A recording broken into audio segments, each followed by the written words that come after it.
L'échange que vous allez entendre est un entretien épistémique. Il s'agit d'une conversation asymétrique dans laquelle on s'intéresse à notre interlocuteur en lui posant des questions. Au travers de celle-ci, nous cherchons à comprendre les raisons qui motivent son avis. L'objectif principal de cette forme de conversation est de passer un moment agréable et mutuellement enrichissant. Et on accueille Martial, qui vient régulièrement. Donc, Martial, bonjour, comment vas-tu? Bonjour, je vais bien, je suis un peu stressé. Je vais essayer de défendre les hommes soja. Ah, faut pas stresser. En plus, avec moi, je vais tout faire pour pas te stresser. Quoique, je ne sais pas. Bon, c'était pas trop long l'attente? Pas du tout. Tu m'as fait monter à peine j'ai fait ma demande. Ah oui, parce qu'il y en a deux qui sont sauvés, et toi tu es resté le seul homme courageux et viril pour venir discuter avec moi, mais tu vas voir que je suis pas très méchant. Je crois que je sais pas si on a déjà fait un entretien ensemble. Je crois pas. Non, j'en ai fait 2 déjà avec vous, mais c'était avec... j'ai plus les pseudos, ouais. Mais une femme la dernière fois, qui a un nom simple, type Choupette. C'est Clairette. Clairette, pardon. Et la première fois, c'était sur un autre sujet dont je me rappelle plus. Mais oui, non, jamais ensemble. Non, on les a bannis du live aujourd'hui, elles servent à rien, les femmes. Donc, on est entre hommes virils, j'espère, et on va pouvoir discuter. Alors, du coup, toi, tu as souhaité monter par rapport à ce sujet. Qu'est-ce que ça t'a inspiré? Alors, je vais repartir de la question. Chance ou dérive sectaire pour un seul? Pour moi, le deuxième choix. Clairement, j'irai pas jusqu'à dérive sectaire, mais rejet d'un mouvement peut-être féministe aujourd'hui, de femmes qui prennent la parole pour parler de choses qu'elles ne supportent plus, et un mouvement se crée en face pour refuser pour utiliser les mots du mouvement, de se déconstruire. Ok. Donc, si j'ai bien compris, tu es plutôt assez d'accord avec le fait que ça peut poser des problèmes avec les incels, mais tu n'irais pas jusqu'à la dérive sectaire, et tu dirais plutôt que ce sont des gens qui viennent s'opposer à un discours ultra-féministe qui vient qui viendrait, un peu déstabiliser la masculinité, c'est ça ? Ouais, c'est ça. Je pense que c'est surtout, de mon point de vue, des jeunes hommes qui cherchent quel chemin mener. Et c'est là où la dérive sectaire prend du sens. Et qui suivent des bonimenteurs qui leur facilitent le regard. Mais, mais pas forcément, parce que on pourrait parler du patriarcat, en fait, et du système de société dans lequel on est, où les injonctions ne viennent pas forcément que de l'individu. D'accord. Alors, je te prie de m'excuser parce que moi j'avais cru comprendre que tu étais assez d'accord qu'il pouvait y avoir des dérives, mais pas des dérives sectaires. Est-ce que tu me confirmes que c'est bien ce que tu as dit, ou au contraire tu dis que ça peut aller jusqu'à des dérives sectaires? Ouais, tout à fait. Alors c'est pour ça que je l'ai dit un peu vite, effectivement. Je dirais que il y a des dérives sectaires, mais pas que. Et que pour moi, la majorité des masculinistes ou incels ne sont pas forcément dans une dérive sectaire. Mais il y a aussi une dérive. D'accord, donc pour toi... Voilà, d'accord, il y a aussi une dérive. Mais comment tu évalues le fait que les personnes qui sont dans les processus de masculinisme et qui sont en situation d'incel vont rester dans une position assez agressive face aux féministes, mais ne vont pas tomber dans une dérive sectaire? Est-ce que tu as un moyen d'évaluer ça ou pas?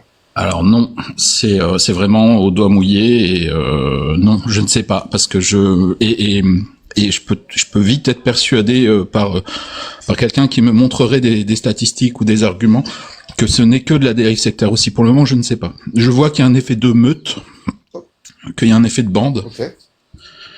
De toutes les interactions que j'ai avec des gens qui se revendiquent masculinistes, c'est souvent en équipe. C'est pour ça que ça m'amusait d'entendre un peu plus tôt un homme, quelqu'un qui disait, ouvrez les guillemets, un homme règle ses problèmes tout seul. Moi, je vois beaucoup de meutes et de bandes, en fait, là. Ah, très intéressant ce que tu viens de dire.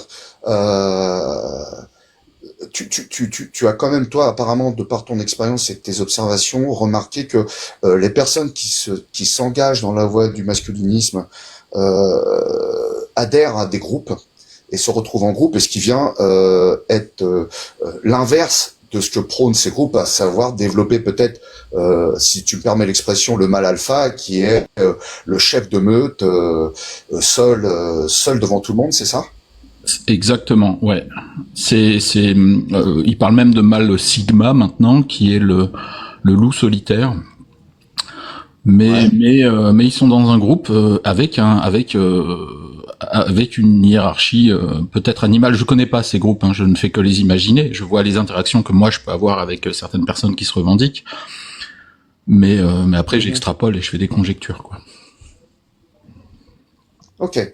Ok, d'accord, très intéressant.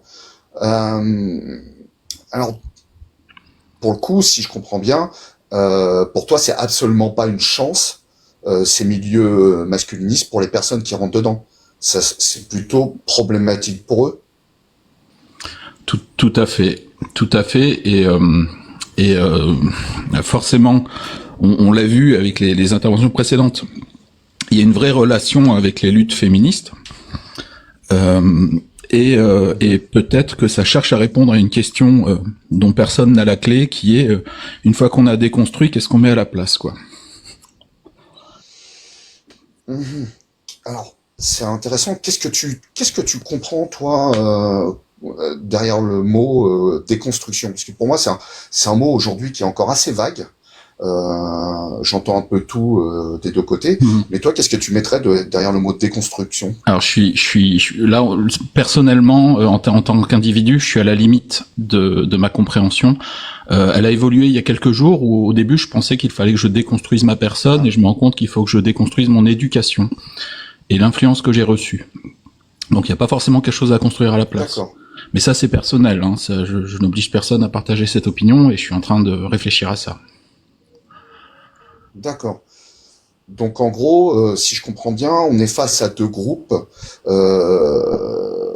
Un groupe du côté plutôt féministe qui cherche absolument à déconstruire l'éducation des hommes, et en réaction en face, on aurait des hommes qui se rassemblent pour consolider leur éducation, c'est ça? Moi, je le verrais pas vraiment comme ça. Je veux pas du tout parler au nom des féministes, hein. Je suis observateur et j'essaie d'apprendre. Je suis pas sûr qu'elles cherchent forcément à déconstruire les hommes. Elles cherchent à changer la société dans laquelle on est. Et vraiment, il faudrait qu'il y ait des femmes féministes qui parlent, parce que je suis pas basé, hein. Mais pour revenir au mascu, je pense que eux, ils ressentent une injonction comment dire, à ne pas pouvoir vivre le système patriarcal avec la tradwife qui reste à la maison, l'homme capable qui ramène des sous et qui va chasser le mammouth, et eux, ils ont l'impression qu'on leur interdit ça. Et avec toutes ces phrases, tout homme est un potentiel agresseur, et ils se sentent tout de suite invectivés, alors qu'on pourrait faire un pas de côté et regarder ça. Si on ne se sent pas, comment dire, dans le rôle du coupable, on peut s'observer, regarder ce qu'on fait de mal, et pas forcément se sentir insulté. Ok. Alors, j'avance un peu et j'ai l'impression que tu me dis qu'en fait, c'est une réaction face à un sentiment, alors je vais pas parler d'agression, mais à un sentiment d'oppression de la part de groupes féministes qui tentent à dire à ces hommes de perdre ce qu'ils considèrent de plus important pour eux, à savoir la virilité, la capacité à être dans un système patriarcal traditionnel et à pouvoir se comporter comme des hommes virils, c'est ça? Ouais, c'est un peu ça. Sauf que je suis pas sûr qu'on s'adresse aux individus, je pense qu'on s'adresse à la société et au système.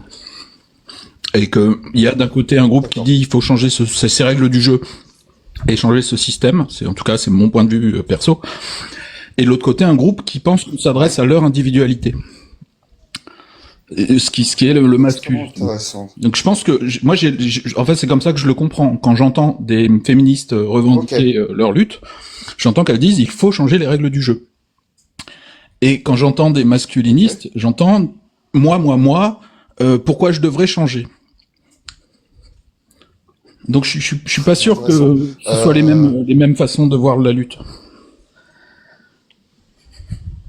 Ouais, est-ce que tu pointes pas là un sujet essentiel euh, de ce problème, à savoir qu'il y a une partie de la société qui vient dénoncer un système global sans pointer du doigt l'individu, et en réaction, les hommes, dont certains pourraient se sentir en situation de fragilité par rapport à ces agressions, le prennent personnellement et très égoïstement, et en se sentant blessés, vont se rapprocher d'autres hommes pour combattre, pour le coup, non pas un système, mais plutôt les individus de ce système qui les agressent. Oui, c'est ce que je crois exactement. Et par contre, je pousse ma réflexion, et là je quitte un peu mes certitudes. Je me demande si certains de ces hommes qu'on vient de citer ne sont pas juste conservateurs réactionnaires, et ils sont bien conscients du système, mais ils veulent rester dedans, quoi. D'accord. Et du coup, est-ce que les personnes se mettent en chef de meute de ces groupes de masculinistes qui vendent des formations, est-ce que tu penses que eux sont dans la même démarche parce qu'ils se sentent profondément agressés, blessés et en danger, ou au contraire ils vont profiter de ces hommes qui sont en quête de sens, en situation de fragilité, mmh. Ouais, ou en situation de fragilité peut-être. Je pense que chaque individu, quel qu'il soit, fait de l'argent avec ce qui lui permet d'en faire, et que du coup, peut-être que je veux pas les appeler des gourous, mais ces meneurs de meute ont commencé par se poser des questions sur eux-mêmes et sur la société, et par rejeter certaines luttes pour s'y opposer, et ont fini par voir qu'ils pouvaient gagner leur vie comme ça, et sont devenus des meneurs. Parce qu'on va pas se mentir, ils gagnent de l'argent. Alors, c'est un revenu. oui, je pense. Mais alors, alors excuse-moi, on n'est pas dans l'entretien épistémique classique où je vais te faire une échelle de valeur, ouais. Mais j'aurais une question pour toi. Ouais.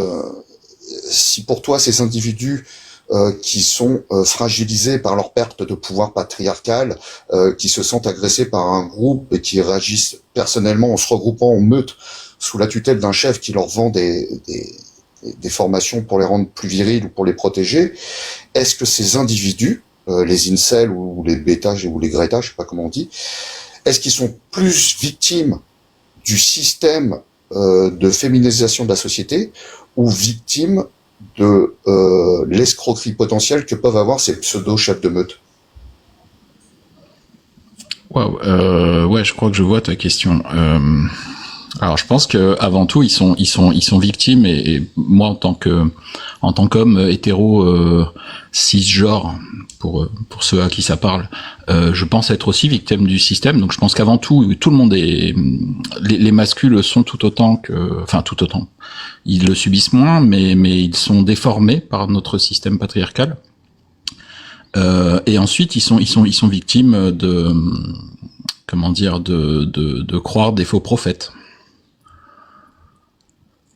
Des faux prophètes qui font la promotion du patriarcat, du coup. Ouais, et même d'une image presque caricaturale du patriarcat. Je veux dire, on voit des gens qui se rasent les cils parce que c'est censé être une marque de féminité, qui se cassent des os parce qu'il faut avoir une mâchoire accidentée pour être vraiment viril. On voit des dérives inquiétantes. Hein. Mmh. Ok. Bah écoute, on est un peu en avance. Il reste 2 minutes. Si tu m'accordes, moi je veux bien mettre fin à l'entretien, mais je vais quand même te poser des questions dans l'entretien avant que mes collègues te posent peut-être des questions emportées, parce que j'ai trouvé ta réflexion enrichissante, en tout cas pour moi. Ça m'a permis aussi d'avancer sur des points de vue. Est-ce qu'il y a des questions que tu aurais aimé que je te pose et que je ne t'ai pas posées?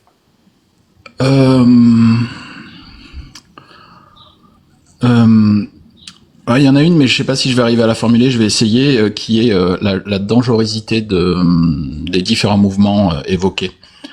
Je pense qu'il y a, D'accord. et j'y aurais répondu qu'il y a un danger quand même. On parlait de bouillonnement tout à l'heure, de masculinité ou de choses comme ça. Il y a un danger il y a beaucoup d'hommes qui n'apprennent pas à gérer leur flux émotionnel et c'est un vrai problème. Ouais. Je Mais comme tu as, ouais. non, mais comme tu as dit que tu étais d'accord, j'aurais dû te demander l'échelle de valeur. Je peux te la demander maintenant pour les spectateurs et puis pour les copains sur le fait que le masculinisme peut partir en dérive sectaire et ces dérives sectaires peuvent aller jusqu'à commettre des atrocités. Sur une échelle de 0 à 100, 0 c'est il y a aucun risque, 100 c'est vraiment il y a tous les risques. Tu te situerais à combien? Alors je vois deux questions. Je vois l'individu qui violente juste des individus d'apparence femme. Et là, je dirais que le masculinisme, il le promeut. Donc je dirais presque 100, en tout cas un bon plus de 90%. Et après, en termes de groupe et de risque vis-à-vis de la société, je suis sur un 50-50. Ok. Merci. Bah écoute, je vais passer la parole aux hommes avec un grand Z viril qui sont dans le panel Galactique, John et ProGeeks. Je vous laisse poser votre question en portée.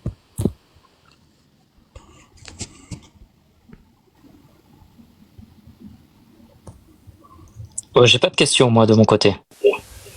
Ouais, désolé, j'ai encore pas pu entendre. Galactique, ProGeeks. Je l'entendrai quand il sera republié. J'en ai potentiellement une sur quelque chose que tu as dit tout à la fin par rapport au fait que dans le milieu masculiniste on se cassait les os pour changer son apparence ou ce genre de choses. Comment est-ce qu'on sait que c'est quelque chose de masculiniste et pas une tendance TikTok comme je sais pas les TikTok challenge, etc. Qu'est-ce qui fait la différence de dire ok, ça c'est quelque chose de masculiniste et c'est pas une mode internet en général? C'est une question à emporter ? Oui. Ok. Bon, Martial, tu connais la sentence. Je vais te poser la question qui est la plus importante pour nous. Et je vais peut-être même l'agrémenter d'un peu de piment. Comment tu t'es senti? Ces premières questions, comment tu t'es senti pendant cet entretien? Pas très bien. Pas très bien parce que c'est un sujet important que je maîtrise peu. Je suis plus monté par rapport au féminisme et aux bêtises que je croyais déceler des propos précédents. Donc j'ai eu une vraie inquiétude de dire des bêtises. J'espère que j'en ai pas trop dit. Alors ici, on ne dit pas forcément des bêtises, hein. Personne n'a raison et personne n'a tort. Le but, c'est d'essayer de comprendre. En tout cas, moi, j'espère que les gens dans le panel comme moi ont pu bien saisir tes propos. En tout cas, pour moi, ça a été le cas. Et en dehors du stress que tu as pu avoir, est-ce que tu retiendras quelque chose qui te permettra de continuer à réfléchir sur le sujet ou qui t'a aidé à construire un peu ta pensée autour du sujet? Tout à fait. Et la question du live, déjà, c'est une question que je me posais pas vraiment et que j'y réfléchis un peu en direct là sur l'effet de secte. Et je vais un peu regarder ça avec ce prisme-là aussi. Eh ben écoute, je te remercie beaucoup, Martial. Je suis content. Comme ça, on est tous les deux contents. Par contre, je vais te laisser redescendre Ça marche. tout seul.